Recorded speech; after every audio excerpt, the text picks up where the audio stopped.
Greetings and welcome to the Richard Dolan Show, where every week we fight the good fight. Okay, so I got something very interesting and not on the beaten path. I'm here with a gentleman named Jon Stewart. He is a namesake of the famous Jon Stewart. You can see by looking at him, not the same guy. This is a far more interesting man than that Jon Stewart. We are here to talk about a film, a video that is one of the most controversial videos probably in the history of ufology. This is the famous alien interview video, recorded, we are told, in 1991, released in 1997. You're going to look at it here. But before we discuss it, Jon, let me welcome you to the program. How are you?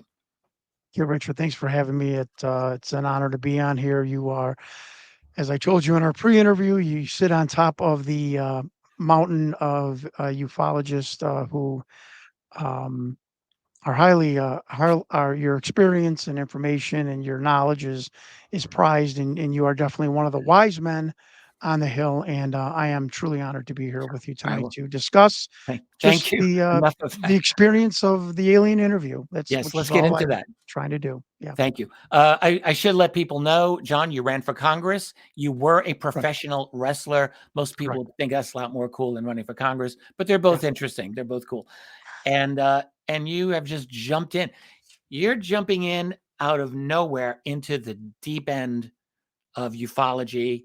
You've been looking at this film seriously for about several years now. Right. Yeah, my agent, Sean West, said to me like a year ago, he's like, "You're not going into the kiddie pool. You're like, you're going from high school baseball to the pitcher's mound at Yankee Stadium during the Right. World Series." So it's a correct analogy. You Yeah, kind of it are. was yeah, I saw this in 1997, Richard, at a time in my life where ufology and conspiracies were the farthest thing in the world. I was a part-time pro wrestler, running for public office, running my family's automobile dealership, living downtown Chicago, dating this beautiful blonde woman who is actually my wife now of 25 years. And I see this 1997 shockumentary, so to speak, of an Mhm. alien interview. I'm thinking it's going to be a bizarre looking human at the Pentagon handing a clipboard to the general. I'm not joking. Hey, the interview comes on 30 minutes into the documentary, and I just kind of reared back like, the spidey senses said, "Mm, this, I know Hollywood. I've got a ton of friends in Hollywood and been in the entertainment industry. Something ain't right here." And I'm using broken English. The medics come in, the doctors come in without pressurized suits to really hype up the hoax. The gray alien is brown or tan. It doesn't have almond eyes, it has round eyes. And they have this whistleblower. I've never heard anyone to this day, and I've been around some brainiacs in my Mhm. life. I've never heard anyone speak more intelligently and scientifically in my life. And it was Victor's vernacular that I said Victor to is the name of the myself, whistleblower. A lot of people don't know yeah, that. yeah, Yeah. called himself Victor. Yeah. And he came to this second tier video production company in 1996 This is after the being through. this Yeah, is him. that's him. Yeah. After being, people think that's Bob Dean. I'm not jumping forward. They're like, oh, it's the same tie. I put out a video. It's two totally different ties. That's not Bob Dean. Bob Dean had a brown tie with thick tan stripes. That's a tie with thin silver stripes. I really flashed some people down this week who were going out saying, oh, Jon Stewart's doing a big interview and it's Bob Dean. It's the same tie. Anyways, No. one of the misnomers, and that's a challenge for me with Okay. this video. So Let's show the Victor can I gets, show the clip? I've got oh, part of the clip please, here. let's do it. Yeah, It's like only 25 seconds. This is not the entire alien interview right, video, but this is toward the end, I believe. There's no sound. I'm just going to play right. it. We're going to watch it, and you can comment if you wish. This is Yeah. toward the end here. This is supposedly an animatronic doll. I want you to see all the movements. It does show the entire body. As an FX person wrote me 3 weeks ago, that being showed exasperation. Still can't do that. The mouth opening and closing instantaneously, folks. Mhm. Remember the animatronic ride at Pirates of the Caribbean, the slow motion mouth. This mouth opens and closes. There's no servos around it. It's a grabber. It's a head scratcher. Mm. Well, So let's Victor gets, go yeah, ahead. walk us through this, and Yeah. I'm just gonna you're gonna lead, I'll follow. We're gonna go Mhm. through this. So Victor gets thrown out of basically the Fox studios in 1996 because they cannot guarantee his anonymity. And Hmm. I finally get that word right. So Hmm. he goes over to a newsstand on Cayuga Boulevard, opens up Variety magazine, sees a video production company's ad for a humorous golf video, like a Rodney Dangerfield humorous golf video. And he figures, like a lot of people figure, hey, look, maybe I can get in with this company. Maybe this company isn't so high profile that they'll take a chance on this because this is on the heels of the alien autopsy. Victor calls up Rocket Pictures and says, "Look, I've Well, got the this alien 3 autopsy minute." that came out in '97, spring of '97. Well, the alien autopsy Right. came out before this video. That Before I'm that, positive of. That's true. Yeah, this '95, video yeah, right. This video '95. My mistake. exactly. This video '95. came out in May of '97, the Victor Right. video. Yeah. So Victor calls the production facility. Jeff Broadstreet, an in-house director for Rocket, says, "Yeah, I'll take a look at it, sure." Mhm. And he takes a taxi to the studio. He does not drive. Okay. This is really important. He's a retired, says he's a retired scientist with the government, does not drive, retired senior citizen, mind you, and drops off and gives them this 3 minute VHS tape that is bluish. The screen with the video, I'm sure we've got that eventually, is a bluish hue. It's inconclusive at best, but they vet him. He leaves the office. Jeff Broadstreet, the director, spends 2 weeks vetting Victor. So says an intelligence insider. And I want to stop here to say, if Victor was an actor, why would the director vet him? You know, look up to see if he was a Mhm. government employee. If he was an actor, why would the director spend 2 weeks doing this? And the director, who I have become friends with, has said, yes, I looked him up. I wasn't going to just put anybody that said who they said they were. The director said he was a tremendous pain in the ass. Excuse me for lying. He was very difficult to deal with, and he did not drive. And he appeared that his life at that point was a little off grid. Back in '97, that wasn't a big thing to live off grid. And the director, Jeff Broadstreet, made special mention of that. And I want to bring this up, Richard, because for 25 years, I have heard and have been told by Hollywood, the government, and ufologists, oh, this is simple. You prove who Victor is, will you prove the tape? If Victor's an actor, well, of course, the tape is a hoax.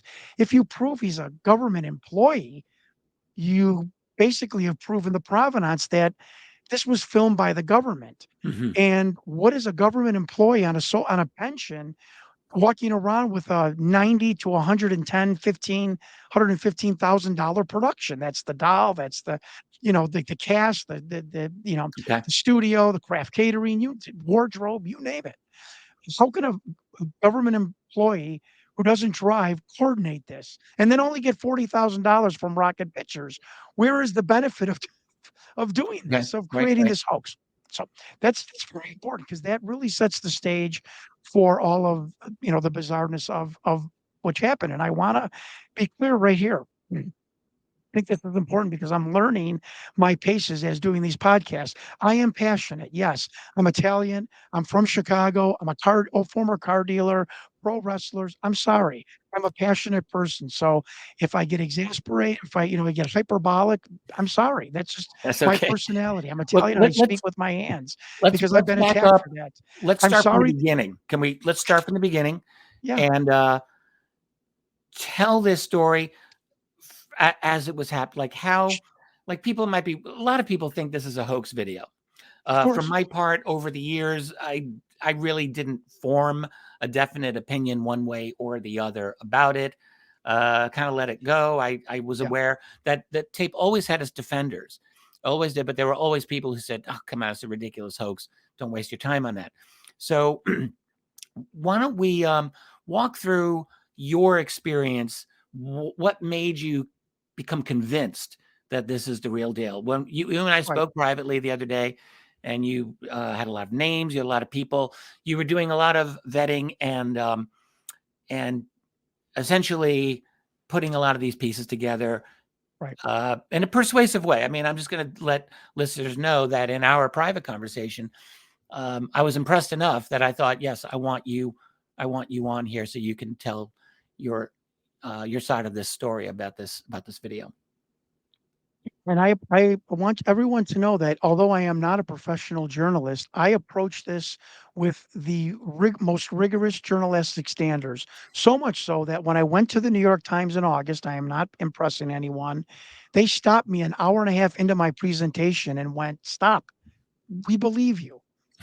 We believe you. We can't publish this because we don't have a military person to come Oh, forward are you back in allowed to August." mention the names of the people you spoke to, or did they not? Sure. I had a 4.5 hour meeting, including lunch at the Midtown Hilton in August of 2022 with Ralph Blumenthal and Leslie Keene. Yeah, there we go. And Ralph stopped me an hour and a half into my presentation with my vetting and knocking on people's doors and putting notes on car windows and flying to Cuba, flying to England, going to the Southwest, going to California, calling everybody, stalking people to some degree. And Ralph Blumenthal just stopped me an hour and a half into the presentation and said, "Stop. We believe you. Oh, you've convinced us." So it was the start of COVID. Yeah. And a director from Hollywood said, "Look, we need some cheap, quick documentaries. You've always given us great ideas. Some that made it, some didn't. Do you have any ideas?" I shot him some ideas, and one of them was this extraterrestrial interview footage. And he said, "Look, this is going to be way too complicated. It's intriguing. I'm going to pass." But it's stuck in my brain. So I don't say this bragging. I'm actually embarrassed. Was a workaholic, so I managed to have some free time during COVID without that wasn't due to a wrestling injury or working in business life or on vacation. And I sat in my driveway and I locked my car doors and I said, I am going to prove something on this film today. Again, unreasonable expectation. I'm just a car dealer, a former wrestler. So I focused on that bizarre physiological monitor, which, again, I checked Now, myself. I still can don't you know. help me We don't find still that don't know what one? this is. Yeah. I've got a bunch of images that you have sent me, and About like image 7 or 8, you'll see there it is. The okay, blip only goes up and down. It appeared to only be a pane of glass held up by 2 brackets. Um, and the we're only looking 2 at brackets we could the find top that looked right, like it. the top Yes. that The white. lower well, the lower right, the green, Ah, it's showing the blip going up and coming back down, I see. and it's Okay, got this thick green, hue, yeah, which we tried to replicate. Again, folks, trying to find the truth, which meant I approached this as a hoax. This is how you do it in science. You approach something as it's not true, and then you prove it true. So my daughter and I took a pane of glass. We started bouncing a modern laser on it. It didn't have the thickness, the brightness. It shone through the other side. But an FX person said, yeah, it could have been a pane of glass, a laser on a servo.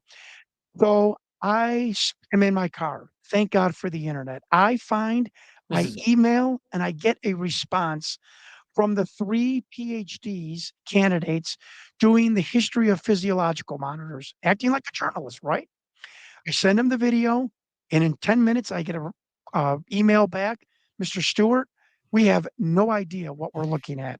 We don't know why the blip stays stationary and just goes up and down. It looks like just a pane of glass. Yes, we're the experts of the history of monitors. We don't know what this is. That wasn't good enough for me. I found out that Space Labs and Hewlett Packard made monitors in the 80s and 90s when this film supposedly took place. mhm. I got an email from Hewlett Packard, their engineering department, physiological engineering department, stating the same thing as the PhD candidates. We have no idea what this is.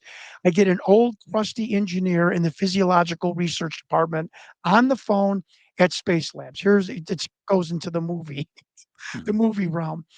Rusty old guy.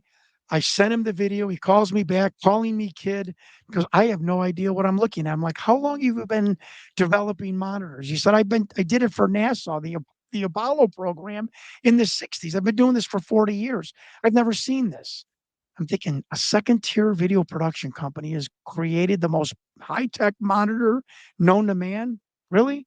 I said, have you seen this at a trade show, on a drawing board, in a conference room? Inception of it. He said, no, I have never seen this.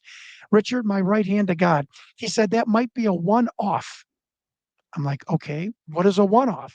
Said in science, if you're trying to prove something and you can't, you're having difficulty, you would devise and build a one off device, a one off device to help you solve a problem. And he said, if you're telling me this came from a government facility and a government run facility, Hmm. this might be something that the government developed specially for this application.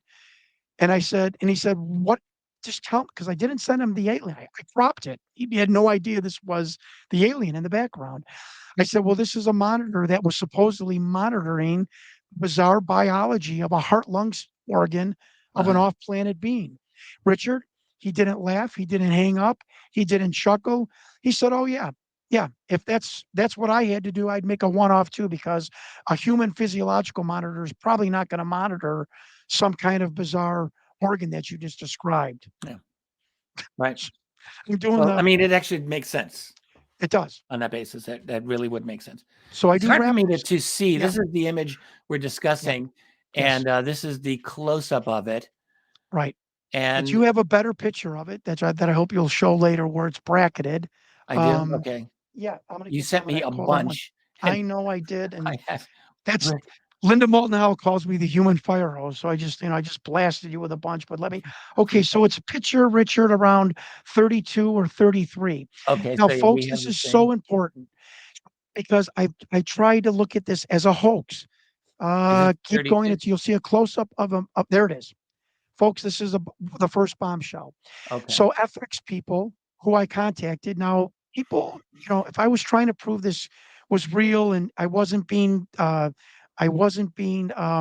legitimate, I wouldn't have contacted FX people that could have, shown me that this might have been a hoax. They all said it's a pane of glass, the blazers being pointed on it. Bill Mums, who was hired by National Geographic, to do the Patterson Gimlin film analysis, I hired him to do a first level dive on this. This is what he found, that this was not a pane of glass, that this was an actual medical device bracketed by metal with electronics and whatever behind the glass. We're not sure that this was a cathode ray tube. No one, including heart surgeons, thoracic surgeons that we spoke with, have any idea why the blip would stay still and just bounce up and down. We had EMTs and thoracic surgeons tell us that the erratic blip coincided with the creature's respiratory issue when it started to medically flag. On the circle of red is a protrusion that looks like a bullet casing, the end of a Civil War cartridge, a bullet Hmm. casing. Okay. And it's funny because an engineer said, if you are hoaxing this, okay, so you put metal around the monitor, big deal. Why would you mold something in the shape of a bullet cartridge that would take time and effort and that had to be molded to hold some sort of electronic or some sort of device that was crucial to this monitor. And nobody thought that this would have been molded into that fashion. I'm not splitting hairs here, Hmm. for a hoaxed video on a blackened monitor that you weren't going to see for 30 years by a second tier production company. It just Okay. doesn't fit Interesting. the narrative of a hoax. Well, okay. So, And by the way, you mentioned the guy who yes, did an analysis of that. You mentioned the Patterson film. For anyone who caught that, they're thinking, "Oh, that's the Bigfoot. That's the famous Bigfoot video." correct. So a man who did that analysis, Hired by National Geographic. So, right, also studied this film for you, correct. He studied it to the amount of money that I could afford to give him. right? Which is one But he more did thing I that. want to Yeah. tell people right off the bat. I'm into this for $20,000. I don't Patreon. I don't ask for PayPal. I don't ask you to like, click, or to subscribe. I want to keep this as pure as possible. And there's nothing wrong with people making. Eventually I'll probably make money on YouTube too. But I just wanted to keep this research pure, journalistic Right. integrity. And so I want people to remember that I'm into this for $20,000 of my money about. So, and he was very expensive, this videographer, and he was a special effects person. May I please tell your audience what he said? John, Yeah. of course I can't say 100% it's real. I don't have the animatronic doll or the bean in formaldehyde, but something is a head scratcher.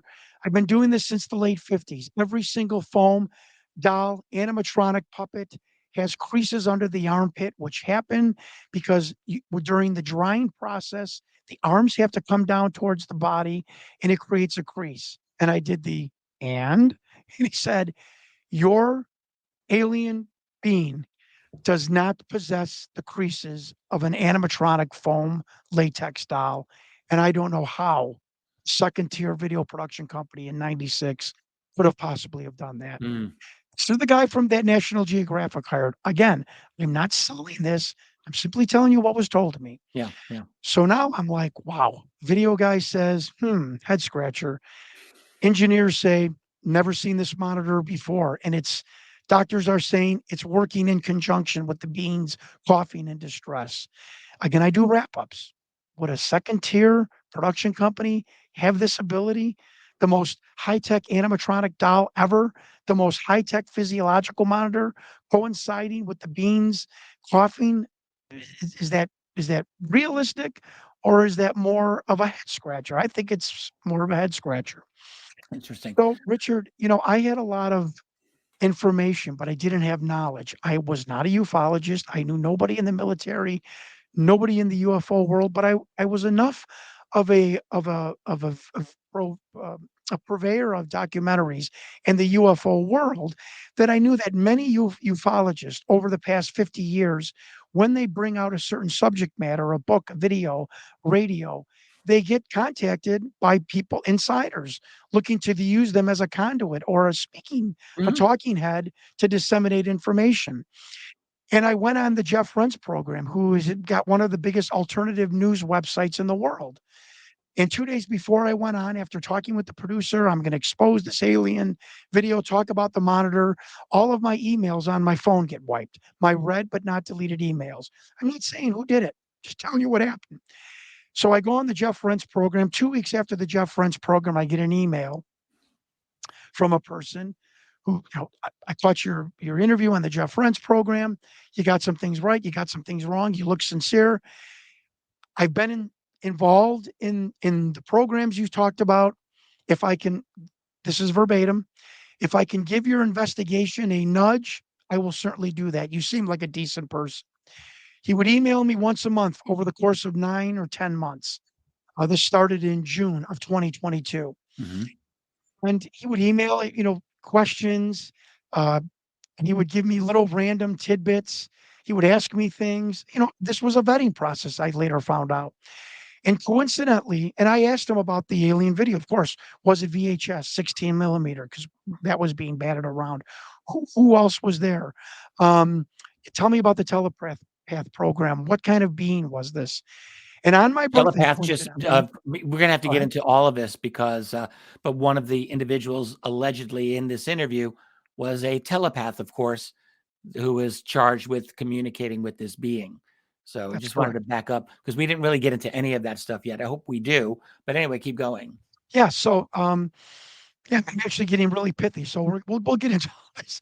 So on my birthday, I'm a public figure. I'm not famous, but you could find my birthday. That's easy. You look on pro wrestlers, and on my birthday, I get an email from the horse's mouth. I want to be very specific here because this is important, Richard, to you and to your listeners.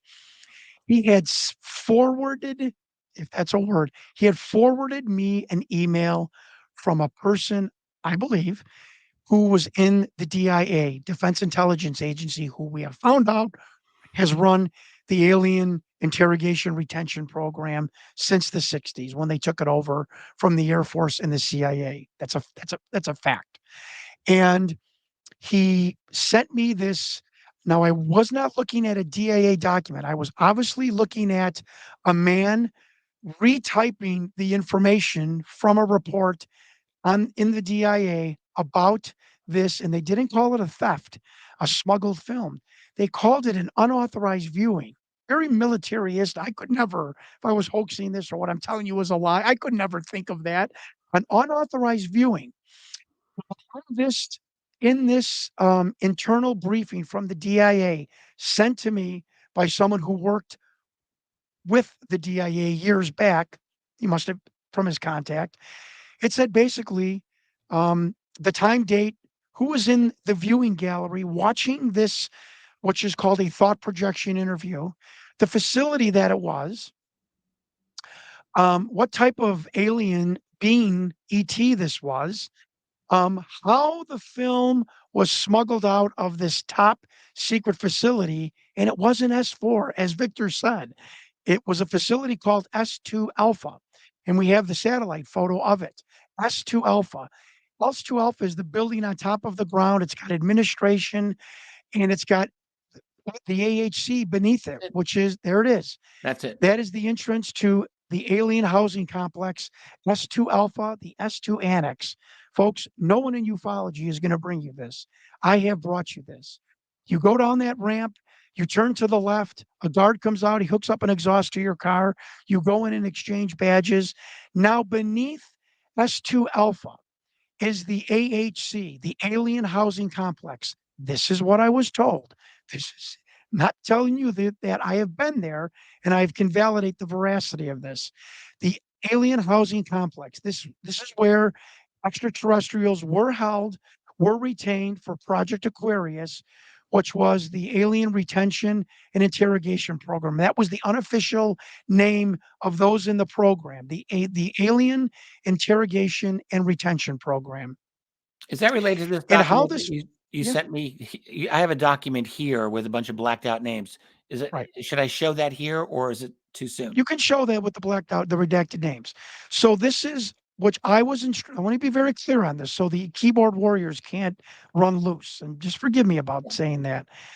This is my retyping of the email that was retyped by someone from the DIA. Do you understand what we're trying to do here? We are trying to do, what is separate the separation from the DIA by using different fonts. So I was instructed that I could show redacted versions of this, but I had to retype it. So I just want to be clear on that. Okay. But this is basically the way it came to me from the DIA to my contact. And so this happened on April 22nd, 1991, 3:15 in the afternoon. This was a gray, an other gray, they called it, from the Tau Ceti star system. This was a haploid, which is a being that only has one sexual chromosome. We human beings are diploids. We have two sexual chromosomes. I thank the University of Chicago for helping me. They're a microbiologist helped me with that. Um, he gave the list of the men in the room, which I will go over Mhm. because, like a good journalist, I've tried to vet every one of them, made contact with a couple, very shocking information. And it also said that the questions were being asked was about an object in the Indian Ocean, and that it also gave a picture of the one of the telepaths, which I'm not allowed to show Wait. yet. I just want to stop Yes, you. So they yes, were interrogating the alien about an correct, object in the Indian Ocean. Is that what you just correct, said? right. And it's not telepathy. It's called thought projection. Supposedly you go into the room, you're in your mind, you hear, and I'm just paraphrasing. I know what questions you're asking me. Here's the answers. I know what there's a great antidote. And I love telling these because it gives context to these whistleblowers that came out. That uh, uh, one being asked another military person, "Why are you in such a rush?" And he said, "Well, I've got a first date with a woman," and the being couldn't understand why that was exciting. Richard, let me give you another anecdote. There was a communication issue. Of course, we've got a being from maybe 1,000 years into the future or 1,000 years of intelligence more than ours. And this is a great anecdotal story from an insider. The being was saying, "Do you know where I'm coming from?" And the telepath would be telling the military person, he's being snarky, like, Hey, do you know where I'm coming from? Like, the colloquialism that we would use Mhm. in the 90s and 80s. And the being said, no, do you know where I come from? The star system, the planet where I come from. I just thought that that was a very interesting It was anecdote literalistic. story. Yeah. Of, Yeah. of just giving a human, face to all of this Mhm. sand and darkness and covert facilities. And so, like a good journalist, I just didn't take this list and, just say, well, let me go on the Richard Dolan show. I've got the names. I showed this list to about four different people: Linda Moulton Howe, Dr. Michael Sala, Don Schmidt, Reverend Michael Carter, my agent, two law firms, a producer, because I didn't want to be Elizabeth Holmes from Theranos or Bernie Madoff. Just listen to me, folks. I tried to find the biggest scam con artists of our generation. And I said, what is the biggest thing they did that really was a scam other than bilking people? They kept the information away from people. I said, John, you're going to have to find people you trust, but you cannot keep this information away. And folks, I am proud to say Richard Dolan is now the seventh ufologist that has been, that I trust, who has seen the names, seen the pictures of the telepath, and has gone over the names and the vetting with me. So I'm not hiding this from anyone. Yes, I'm under contractual obligation to not release all of the names publicly. I don't have the means right now to finish this documentary, and that means thirty to $50,000 of post production and other witnesses and travel, and I just don't have it. My wife is like, Uncle, you spent 20 grand. It's let a producer do this. So, just so I'm very clear, let me quickly go over the vetting of these. Were the military men. Okay, military men in the viewing ring gallery These people watching here. this interview through the pane of glass. The first one was a colonel in the US Army intelligence. So I ran his name on Google Wikipedia. In 91 at the interview, he was a contractor for TRW also. So Yeah. I remember calling a ufologist. I'm like, it's a hoax. I've proven it's a hoax. Yeah, I just wanna They jump said, in and just again emphasize, you and I did go over the actual names of these individuals. So right, you have all or nearly all of the names of these individuals, well, except the correct, bottom 3, which are listed as right, unnamed. right. And we actually did have, a fairly in-depth conversation about every one of the names that are here, and so you I do hope have everyone's interesting stories listening about to that. this man up here. Yeah, In-depth conversation on the names and we my did. whistleblower. Okay. Yeah, it was a couple of days ago. So I Keep called. going now. Yeah, sure. And again, I'm not the brightest guy in the world. So you people in ufology, I'm it. I'm sorry. This is who you got. I might be the booby prize, but I did a fairly decent job, I think. So bear with me when I'm about to tell you this. I'm like, it's a hoax. He was with TRW. He at the time of the interview, a researcher of mine said, John, do you know what TRW is? I'm like, well, I think from the car business, they do credit reports. He's like, no, they're like a black arm of the government. They do more covert projects Yeah. than anyone. The fact that, and I guess TRW was mentioned in the Wilson memo. Yes. Um, and I'm just bringing that up as just a case in point. It was He's kind of like, funny when you TRW said this to me that you didn't know TRW either. I'm thinking didn't. exactly what the other researcher said to you. I thought the exact Ex- same ex- thing. Right. And so I'm like, well, wow, okay. And now I go to the next guy. Um, Doctor with the US Army Medical Corps. Again, former pro wrestler. What's the medical corps? I don't know. I find him. There's nothing on the internet. This is a doctor who died in the 80s. This is the doctor to the beans right, our left, because keyboard warriors have made Wait, fun of me died that in I the don't get that 80s? right. Died Pardon? in the 80s, did you say? 1980s? No, he died in his 80s, Okay, his in his age, 80s. Okay. in Northern California. This Yeah. is the doctor to the beans right, our left, as we're viewing. There's nothing on a medical doctor on the internet who died in let's say he was 83 years old. Not a hole in one at the golf course in the newspaper in 1960, not a marriage announcement, not the birth of a child, getting a special award. How does a medical doctor, I'm harking back to like people, like Bob Lazar who say, hey, they sheep tip people. They wipe your background. I'm just I'm just saying this is what was going through my mind. Mhm. I find his widow, his second wife, his widow. Folks, I'm just telling you what happened. Please, I'm not trying to sell you. I call her up. She's in her 80s. Very nice lady. Let's call her Kim. This is embarrassing telling this woman in her 80s that her husband might have been involved in aliens. I would be more comfortable telling somebody their husband, was a cross dresser. I can't think of anything more embarrassing to tell somebody or uncomfortable, but I had to get comfortable with being uncomfortable. I said, Kim, I'm a documentarian. This has come across my desk. Is it possible that your husband, I used his nickname because they used his nickname in Mhm. his full name on the report, which I found interesting, could have been involved with extraterrestrials at some point in his career? Pause.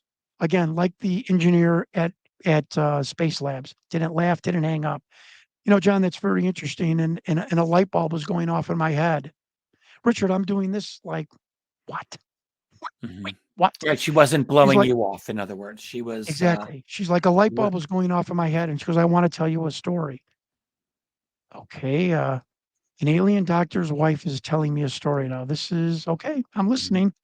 She goes, John, we have a big group of friends when he was alive, veterans from Korea, World War II, Vietnam. When we would always get together, most often all of them would tell humorous stories from boot camp, a humorous story of their drill sergeant or some non-combat related story of humor or interest. And I said, okay. And she said, but here's the interesting thing. My husband never, and I want to repeat, never spoke about his time in the US Army Medical Corps. Now I went, wait a minute, you know, Army Medical Corps or US Air Force Medical Corps. I, I didn't say that to her. How did she know what was on my list? Um, Ah, so she here is brought up the medical someone, corps. this happened a lot. Here is someone out of the universe backing up of a document from somebody else out of the universe, from the DIA. Yeah. And she said it was a source of contention. This is verbatim. It was a source of contention with my husband and I, why he was so mum and secretive. His friends would ask me behind his back, why does he never talk about his time in the medical corps, in the services? And she said, John, you're basically kind of giving me an answer to like a family secret. I mean, I was covering the Mhm. receiver. Like, she's like, can you send me the video? So I send her the video.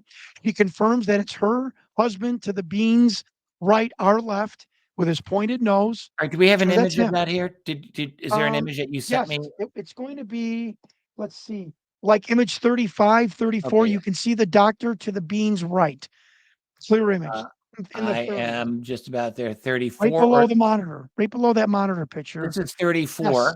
Okay. Let me tell you something, folks. You can say whatever you want about me, about this film, but I had an 80-something-year-old woman who said her husband was secretive and she fingered him in this video. So you can This say man whatever here you want. pictured was her husband? Yes, ma'am. Yes, sir, is her husband. She So I identified know him. I know those eyes and that nose in a heartbeat. I'm like, I don't really believe this is happening. Okay. So he goes, John, you seem like a nice fella. Let me give you my daughter's name and number. She lives in the south suburbs of Chicago by you. I'm waiting to get invited over for Thanksgiving at this point. I'm being glib, but I mean, that's how familiar like Are this you gonna conversation. be able to give this man's name up at some point, by the way? I will on the documentary. Yeah, And okay. we have to, I talked to you about this. I'm Yeah, terrified of releasing some of these names. I'm going to, but what are the ramifications? CNN trucks showing up at these military people's houses and yeah. places of retirement. I mean, it's a really Probably not. heavy situation. Yes, Yeah, I'm maybe. going to You never know. release every single name. There will be nothing hidden from the UFO world. And Okay. 8, 9 people have this information. So regardless if I just want to give up and I don't want to do it, other people have the names. So Including me. yeah, including Richard Dolan. Yeah, So I I've hang got up with her, and now I go to the next doctor, and it's in parentheses scientist. So like the DIA investigation, and this, listen to me, folks, didn't really like they knew he was a doctor because it said Doctor So and so, but they weren't really quite sure why he was there. I found, oh, okay, we have the sign. Great. Yeah. I found out why he was there. This man, first of all, was in the VA in 91. You So talking that about was the kind third of like one? the bullpen Is this the one, for the government. the Dr. Craig, so and so? Yes. And I Okay. can't believe I used his first name. That's Sorry. He's in. really, Oops. that's Sorry. Let's God, go back. stupid. No, that's okay. Right. Um, so so he was a pulmonologist with the VA. And we know that the being was having respiratory issues. And I almost fell off the chair when I'm like, this is a hoax letter, a hoax report. They found somebody who was a pulmonologist in 1991. Are you kidding me? And Hmm. he's still practicing medicine. So, and he's not a pulmonologist anymore.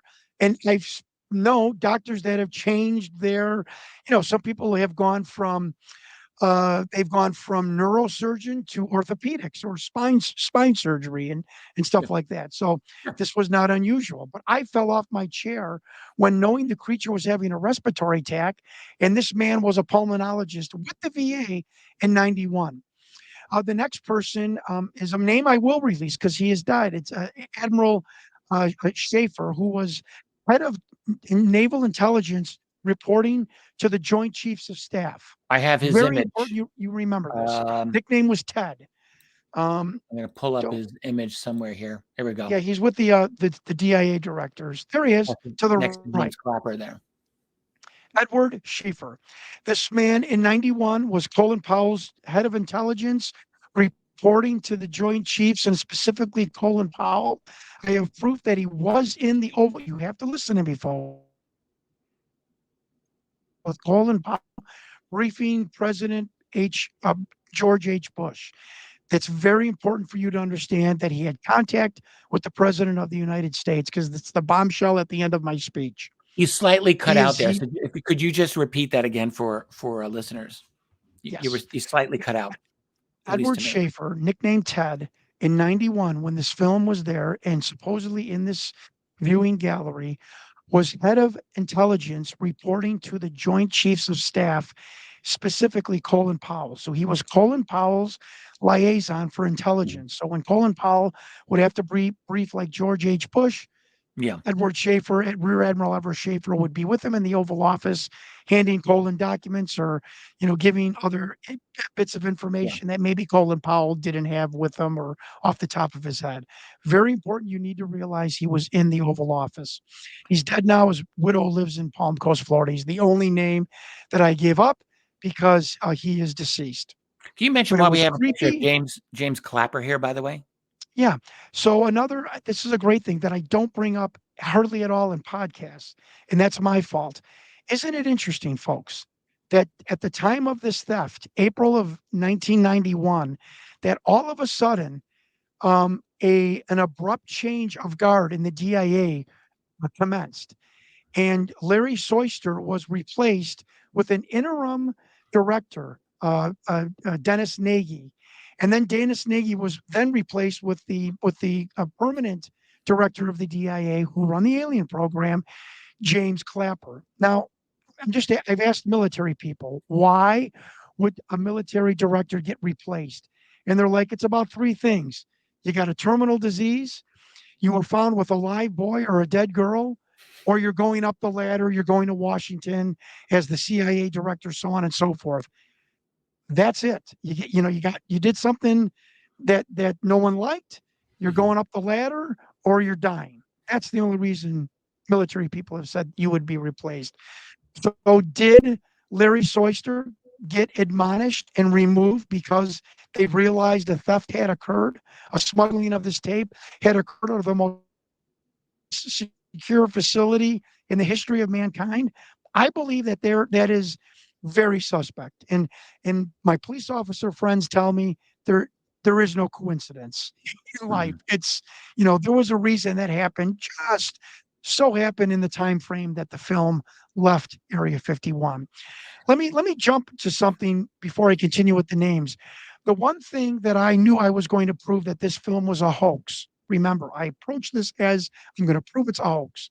Please Mhm. remember that about me, folks. Was that there's no way Victor said he smuggled this document, a CD-ROM or a thumb drive out of S2 or S4. There's no way. You are weighed in the nude when you get there. You Yeah. are weighed in the nude when you leave. They measure the contents of what you have eaten. True story. Yeah. You're not smuggling anything out.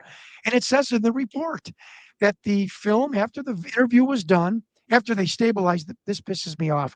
Once they stabilized the being, the film continued because it's the government. We don't care about people's and beings' feelings and well-being. We for the government, we have to get stuff done. That bothered me. Anyways, it says that the cameraman was escorted. This is verbatim.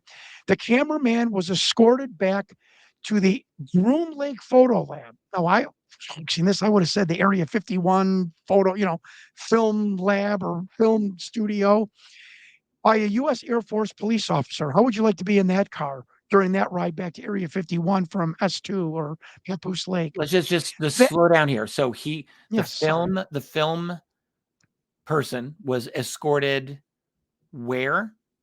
Okay.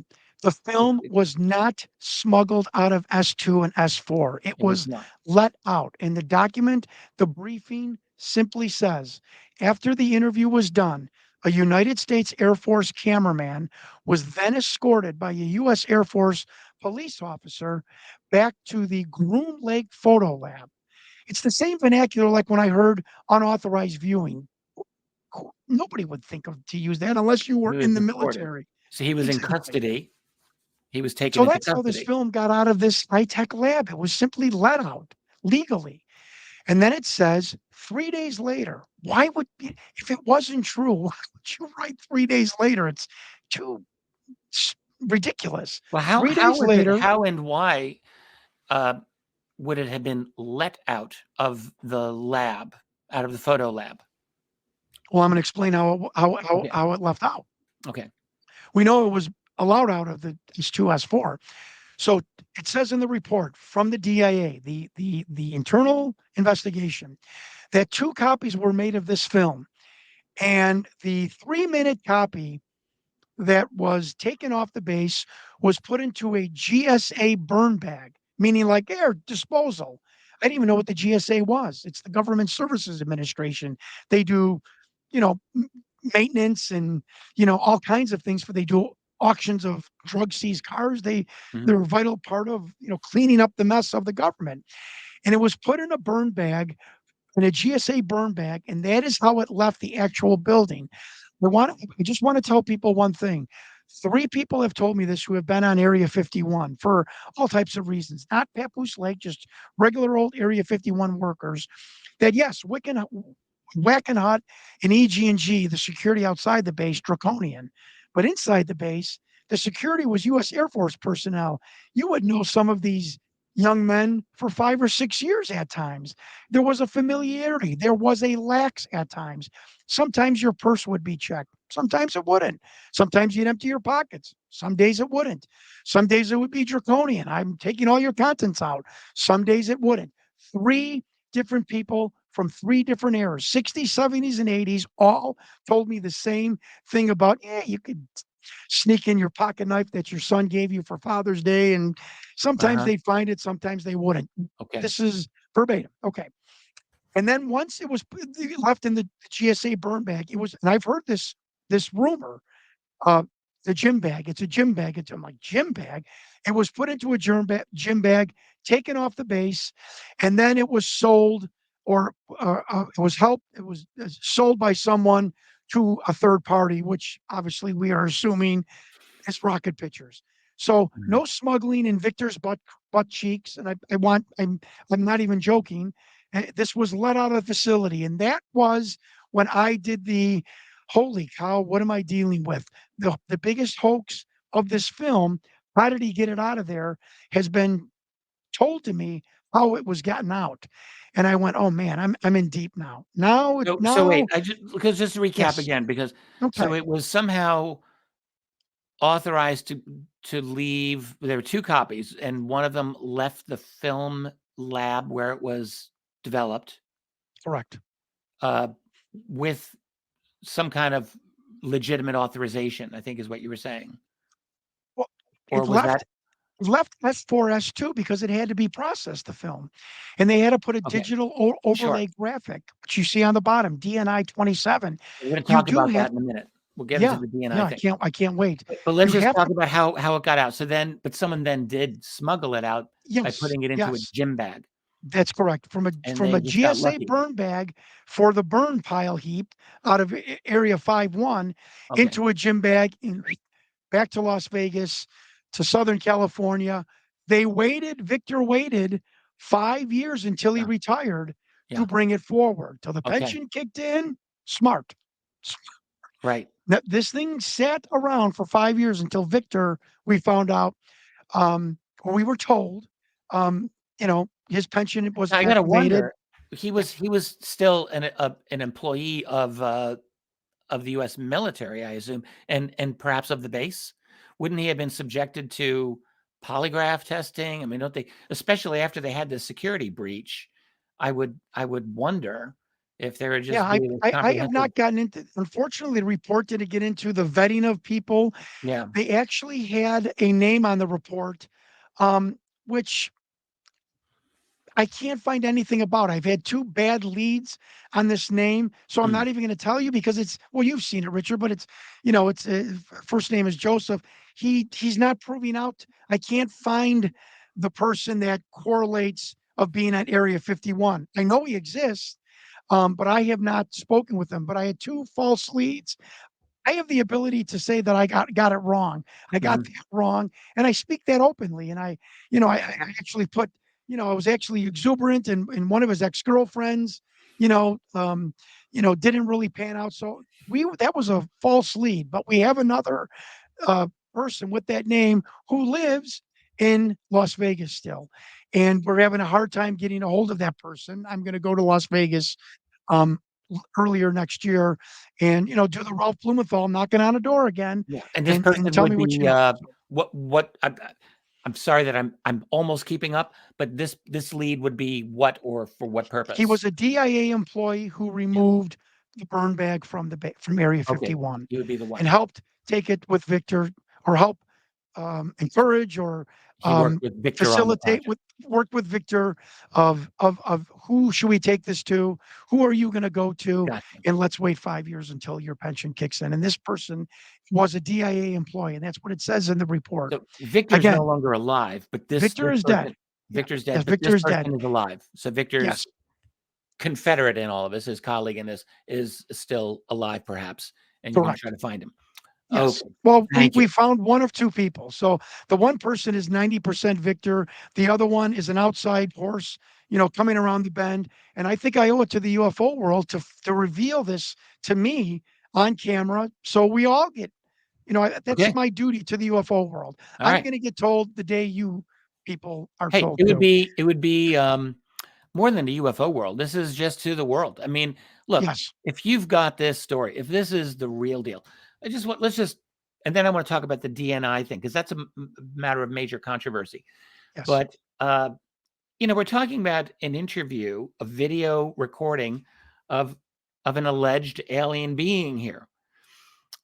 What is of greater historical value than that? If that were proven to be true, that would be an amazing thing. I mean, look, we all went through the alien autopsy controversy of the mid '90s, and Right. that turned into one big mess. And Dumpster fire. that's right. So now this is a different thing. Yeah. And I mean, look, I'm just saying, I find this very interesting. I got to say, I'm very glad you're doing the legwork on this because it's thankless. This is one of those things that UFO researchers, I can just speak from my own experience looking around the field. People are terrified of that film. They're like, "Oh my God, here's another hoax. Don't want to touch it." And Right. you're going right into it, and you're finding things, and I think that's fascinating, and I think it's admirable that you're doing it. Yeah. Whatever the truth on this turns out to be, I'm personally glad that someone is actually giving this an honest investigation. Exactly, And Richard. That's that's my what it deserves. opinion too. Yeah. I have no stake in this, folks. Yeah. I know Yeah. that breaks people's hearts. I don't care if it's real or not. I know the alien phenomenon is real. I know there's life elsewhere. I have no stake in this. I just want to find the truth. I desperately want people to understand that. I sometimes sound like a salesman. That's my personality. I am simply telling you what was told, what I was shown, what I vetted. Let me I just want to go ask one you, before I forget. I at the bottom of email. this says Yes, DNI. sorry. Can we get into this?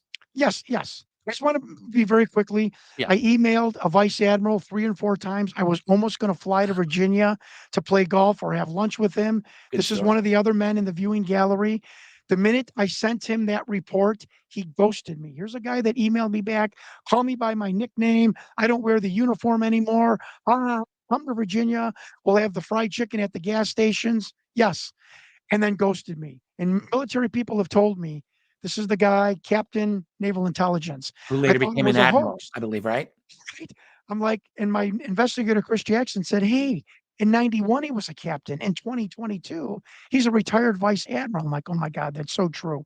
Mhm. But here's a guy that goes to me, and military people would tell me people of honor in the military won't lie to you. They're not going to put their foot in their mouth. They are just not going to talk to you. They are going to ghost you. And that's what this man did. And in 2022, when you ghost somebody, if they're congenial or emails, I think that speaks a lot. So let me Yeah. go to DNI 27. Victor Yes. tells us that David, November igloo on the bottom, DNI is the Department of Naval Intelligence. This appears on Bob Lazar's pay stub. Now, Bob Lazar's pay stub has a little, idiosyncrasy. It's got his wife's social security number. However, another person that did a deep dive on this pay stub that says Department of Naval Intelligence, the IRS told him that the EIN number, the federal tax ID number, is top secret. The IRS told a researcher this. So even though Bob Lazar's W 2 is skeptic, why would an IRS person that Department of Naval Intelligence number is classified? So I have a friend that I made about 3 years ago through another project of mine. And I don't think I'm describing a liar. Um, Naval Academy, Navy aviator, he's a professor. He's now I'm sorry, he is he's working on his PhD. He's a high school teacher, married for 24 years, 6 children. That's not a liar. I said, Michael, help me, please. What is the DNI, Department of Naval Intelligence? He said, oh, that's the spooks for the ONI. I went, wait a minute. Exactly. I didn't say ONI. Because He officially, texted there's me. not supposed to be a Department of Naval Correct. Intelligence. That's the whole Correct. point. There's Yes. an Office of Naval Intelligence, Yes, ONI. sir. Everyone knows about that. Yes, But the sir. DNI has been said, oh, someone Hoax. got lazy. They just put DNA Right. on there. They didn't know what they were That's right. doing. It's an obvious hoax. That's the That's whole right. point of it. And I said, Michael, why can't anyone for 30 years find the DNA? He said, you're never going to find it. It's an agency buried in the ONI. I'm telling you again, it's the spooks, the CIA agents, basically, for the ONI. You're not going to find a shingle on an office building in Virginia. It's not in DC. It doesn't exist, basically. It's buried as an agency in the Office of Naval Intelligence. Okay. That's expert number one. Expert number two, a master sergeant. Yes, the DNI is real, says the same thing. It's their counter intel, it's their spies for the ONI. It's called the Department of Naval Intelligence.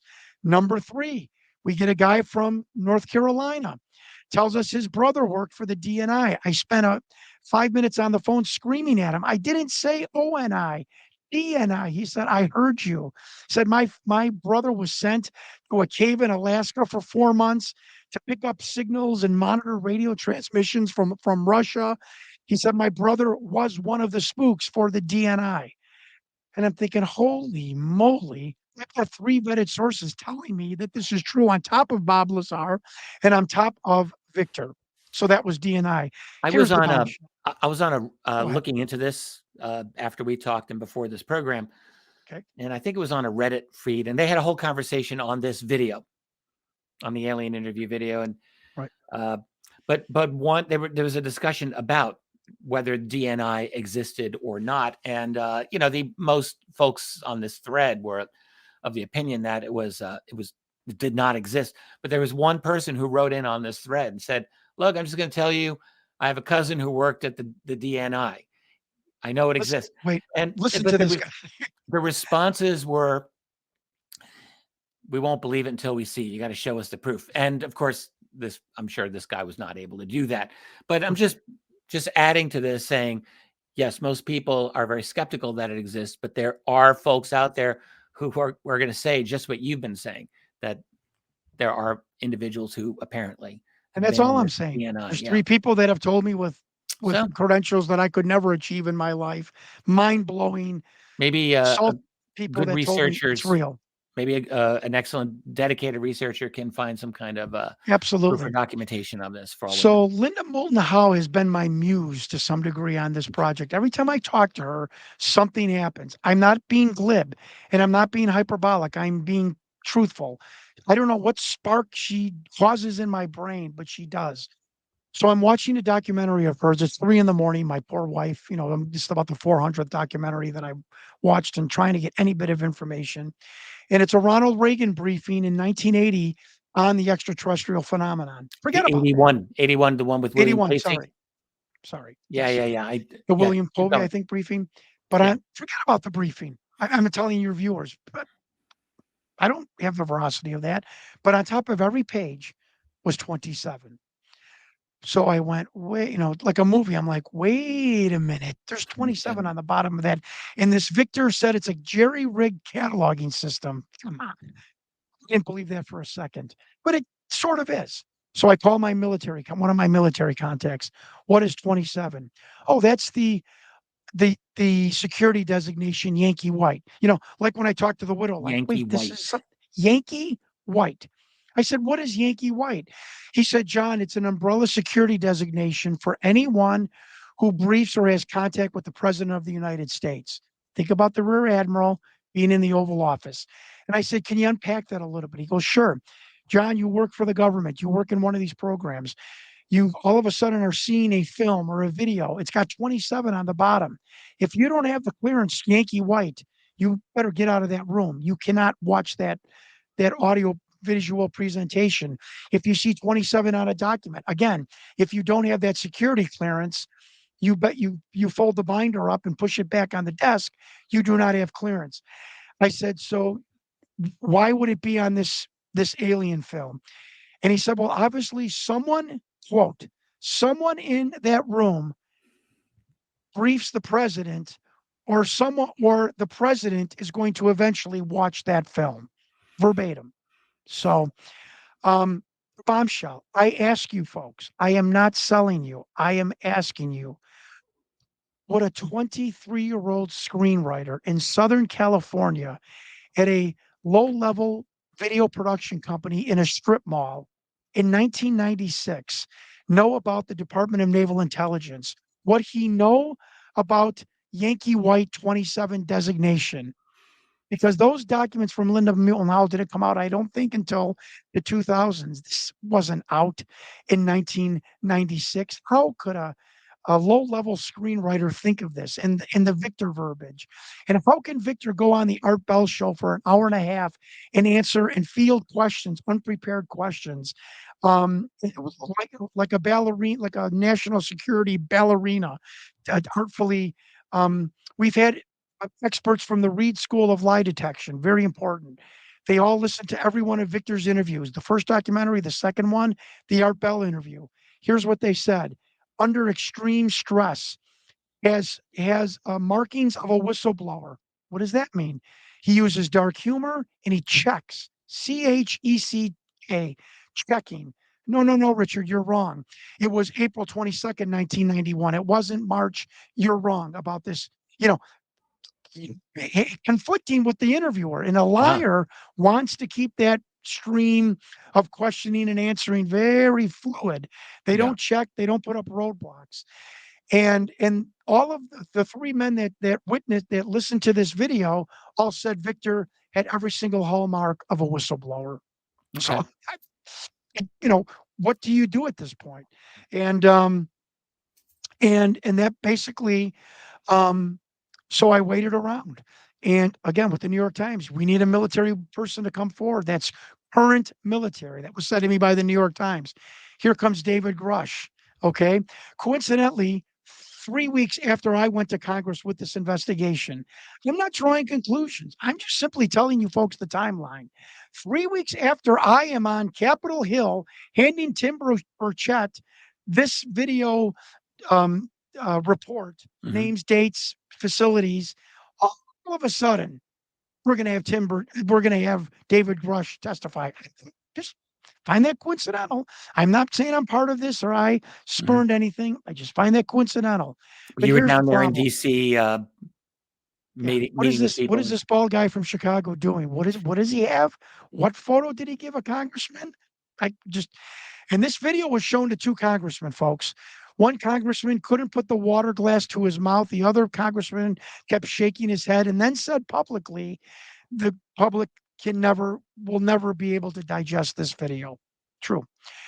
Mhm. So let me give one last thing. Sure. Why I decided to go back to Congress, try and go on more podcasts. David Grush is saying that yes, there's a guy with a Q clearance. Yes, we have biological beings. They're craft. Some of these beings have caused harm and death to some soldiers, and people have been murdered to keep this secret. And that's when my wife said, "You better go do something," because I just heard that, you know, they murdered people, to keep this secret. Ufologists, whistleblowers, you name it. And that's when last week, again, I went back to Congress and handed this report to 7 female members of Congress, thinking that, and you could laugh at me, that their motherly instinct would be like, wait a minute, we're sending billions of dollars to Ukraine. We're sending aircraft carrier battle groups to protect people in Israel. But a grandfather from the Midwest who's an American citizen, we're going to let his ass twist in the wind? No, no. So that's what I did last Tuesday. I'm following up with them next week to see if, I just want something official, a letterhead or something that Jon Stewart has, given us the entire dossier on Project Aquarius, the alien retention and interrogation program. And it's been noted into the record of, congressmen, so on and so forth. I think that would qualify me probably for hiding in the public. And again, I don't castigate the government. I understand the secrecy. But at this point, you are mocking our loyalty and belittling our citizenship. And that has to end. I don't think we need to know all of the secrets, but we certainly need to know we're not alone and that you've kept this secret. And we need to move forward as a country. And we Wow. need, as crazy as this sounds, because it's never going to happen otherwise, we need to work with the Pentagon and the government and these contractors to not give them a pass, but to encourage them that it's going to be okay for you to come forward and tell us what you know. We're not going to hang you by a yardarm, so to speak. Wonderful. And that's Hey, my journey, folks. very cool. Can I show cover of the book that you have? Yeah, that was, during my Have you? 5-year investigation, I came across the fact that all of the 6 accounts of the second Roswell crash Yes. have never been compiled into one book. And I did that. And again, I'm proud of myself that I only made one little recommendation at the end of the book of who probably would be telling the truth, but that's all I did. And I simply compiled 6 sources, uh, who over the past 70 years have claimed they saw a second crash at Horse Mesa, the St. Augustine Plains, the Luera Peak, that same vicinity, which is near Magdalena, Mhm. most near Dayton, New Mexico. It's a great read. I'm I'm sorry to very, say very I don't proud of have it. this book, and I didn't even know about it. But having spoken with you, I am assuring you I'm going to get this book. I'm going Yeah, to read this it. will be out November 28th, and Oh, I'll tell people how to get it. And well, that's why it's then. yeah, Okay, so so I I'm didn't really, have really proud of it. I think it's a great read. Again, I'm trying to avoid the keyboard warriors. All I did was put 6 accounts of the crash, second crash, into a Okay. book, and do a little vetting and tell people you do the homework. You're But it's diving very, in with both hands and yeah, both feet yeah, all at yeah, I once am, into the deep waters. I am. So the alien interview film, and now this extra investigation of Roswell Hey, Right. welcome to the club. You're in. Thank you. We're going to be seeing a lot more of you. I have very little doubt about this. I know there's a lot more that you have investigated that we haven't even gotten into here. So I don't know how much more that we really can. Is there anything very critical that that we've missed? I can always bring you back again. There's Yeah, nothing stopping that. But is there anything that Richard. we? Yeah, thank you for asking that and allowing me the last brief. Two things, folks. Zoom in so the bean's head is in your full screen of your computer or your iPhone, and see the mouth open and closing. See the exasperation of the bean. You hard to impossible to do that animatronically in 96. The widow fingered her husband in the room. He was with the medical corps of the armed services. And number two, I beg people out there. I went out and sought out the skeptics. There are people that have not let me on their podcast yet who are ardent skeptics. I went to them. I am not afraid of anybody going over this data. You have to understand this. I want skeptics to plow over this and to comb through this. I'm not going to sell you on my stories. Those happened. It's crazy for me that I would even fudge anything about those stories. But I went towards the skeptics, not away from the skeptics. And I simply, still to this day, just want to find the truth. And I hope people appreciate that. And I thank you Excellent. for having me on. Oh, it's a pleasure. Let's show this clip the last one more time. What we showed in the Sure. beginning. I'm going to start from the beginning. Here we go. And just to this You know, is only people, it's dark. You don't see the body. You see the body there.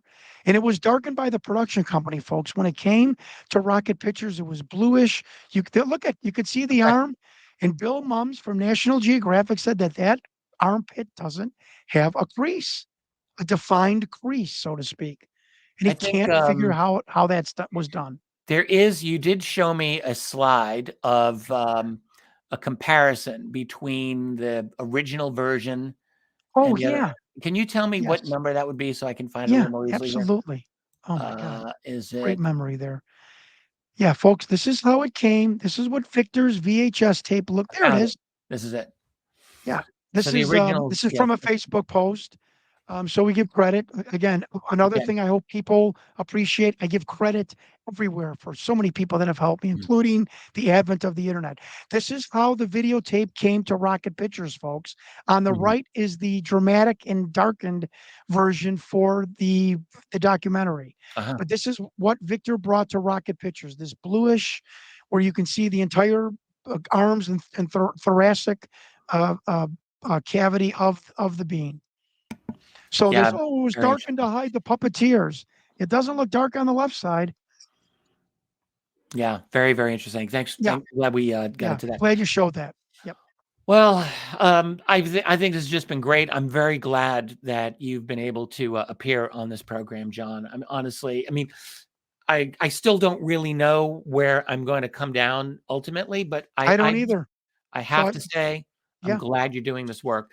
yeah. And to me, this is a legit conversation for us to have in the community. Definitely do believe in crash retrievals. I do believe in, as David Grush calls them, biologics. No question in my mind about that. Yeah. Um, and I've been open to and probably have believed personally in the reality of not just dead alien bodies, but live ones as well that have been in custody of the United States government in one form or another. And so to me, like, the story of this interview could absolutely be true. And if this happened, this was in April of 1991. This was again April during the 22nd. presidency of, Correct. that's right, of George Herbert Walker Bush, Bush Senior. Uh, And the Very director interesting and the time. and the CEO of the production company, to this day, we didn't fake that film. This guy showed up in a taxi cab and was a government biologist. Okay. So don't write fake hoax in the comment section. How is a Well, government someone will. biologist with this? I'm just saying, how They will. did a retired government biologist create this? Okay. And then call a widow and say, in 30 years, a bald guy from Chicago is going to call you. Tell him that was your husband. The thing about it, there's, I guess I'll just say It's this. crazy. It's crazy. I look at that video, and I I mean, I know a lot of people want to say fake because maybe they think the way that the alien moves seems a little odd. I don't really think I could say that. To me, it's a very straightforward kind of a presentation. And the Right. thing about it is it's not fancy. It's not overly Nope. ostentatious. It actually Nope. looks the way that it would look if it were done. Like if you're shooting, you're documenting an alien. Right. Uh, this is Richard, I probably told what you you'd see. it's the worst hoax ever done. They would have put those doctors in pressurized suits. I wouldn't have had people's shoulders in the foreground getting into the shot. But I was told by a military intelligence person, this is old. This was 1991. We've had these beings for 40 years. And he pantomimed the cameraman in the it's called the ambassador suite, the viewing suite, Okay, with a cup of coffee. Are we all ready? Okay, roll the camera, bring in the alien. Okay, this was pantomime. Like this is meaning it was just they've done it before. old hat, done it before a million Done it. times, no biggie. Yeah, yeah. And that they knew that this being was not a biological hazard, hence the no pressurized suits. This being did get hyperbaric chamber sessions, which did help it breathe into our atmosphere. The Okay, bizarre sometimes movements. One was the film speed. Two, the spinal cord, the neck sits in the middle of the head instead of the back, so it gives it that bouncy appearance, and it wasn't in its own atmosphere. And I we've think had our at one spine is point in the middle show of the our head being too. making 5 movements at one time. It goes forward, it lifts up, turns the head, and does the chin and opens the mouth. 5 animatronic movements in '96 from a strip mall production company. Yeah, Okay. I guess it's a yeah, hoax. yeah, I yeah. guess they did it. Again, I don't yell at me, folks. I'm just telling you what happened. I'm telling you the journey. All right. And I'm not being a weasel. I'm just telling you what happened. I'm very glad you came on here, John. Yeah, I Very am too. glad. This is Jon Stewart. When your book comes out, uh, I'm assuming you're gonna be out and about. You're gonna let the world know, Yes. and we Yes. will probably be in touch. Do you have a website yet? I don't. And, You don't. I've got a Okay. channel on YouTube, Hunting Victor documentary, on YouTube. It's got some pithy little videos. Go on there if you like. I can link Again, to it below. If you yeah, give me the link, yeah. I'll put it But I down. do want to give my email because again, I don't want anybody to say he's monetizing this. Let Okay. Hollywood pay for this, folks.